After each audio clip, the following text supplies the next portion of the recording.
everybody. Thanks again for tuning in to this latest video series covering the home buying process. As a reminder, in the series, my goal is to serve you by teaching you the ins and outs, some of the strategies, and just kind of overall know-how in how to purchase your dream home that fits your needs and for the lowest price possible. So this is kind of the kickoff to the series.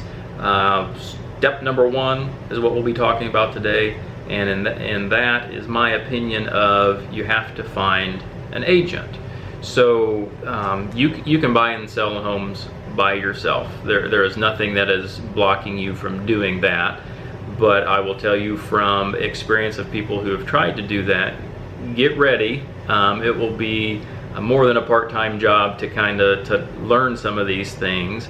And you know, as your agent, it's my job again to teach you, to guide you through the process, and it's what I do on a daily basis. This is the one and only job I do. It's not a part-time gig; it's full-time, and yeah. So I strive to provide the best service to meet your goals. So that's kind of what an agent does in a nutshell. Now, in later videos we'll go through what agency is, and that's a whole nother conversation. But essentially, I'm working for you to reach your goals of home ownership. So that's what I'm doing. The next question would be, how do you choose your agent? And I have a couple different opinions on that as well. So the bulk of my business comes from the direct referrals from past clients or people who just kind of know me out in the community or whatever. So basically, I've helped somebody buy or sell a home. They've had that good experience with me, and so when they hear maybe a coworker or a family member saying, you know what, think about purchasing a home, I don't know where to start, really don't know what I'm doing yet, you know, my goal is to basically have such a good transaction with my past clients that they are more than happy to kind of butt in a little bit and say, hey, you know what, you need to call Curtis, here's his number, here's his email, and he'll be able to help you. He helped me and it went great. So you know, that's my number one goal, and that's basically where my business mainly comes from, is from those direct referrals. You know, there's other sources for you to go out there and look for agents in your area if you just don't know anybody yet, or just maybe needing to check a couple names out. So you've heard of this person, you've heard of that person. You can go to, you know, all the different platforms that you choose. The big ones are Zillow, Realtor. There's other real estate websites, and then you can go to their specific website if they have one, or they probably have a Facebook page or something like that. And there you can get a sense of who this person is, who the agent is, and they'll have like I do, they have reviews that people have posted after the transaction was over.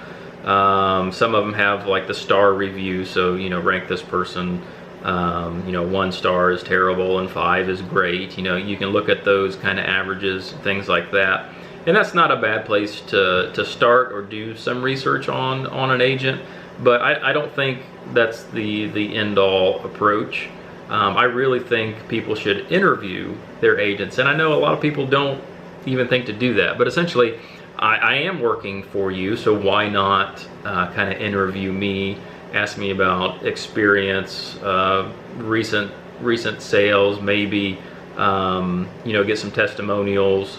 You know, I have clients that have agreed to allow me to send their name and number out if somebody says, hey, look, I'd really like to, basically when you go for a job interview, they ask for references, and so I have some clients that have offered to do that for me, so I can hand, you know, those out, and you get a first-hand experience through, you know, somebody else that has been through the process with me personally. So yeah, I enjoy the interview process, and a lot of good questions can come out during that process.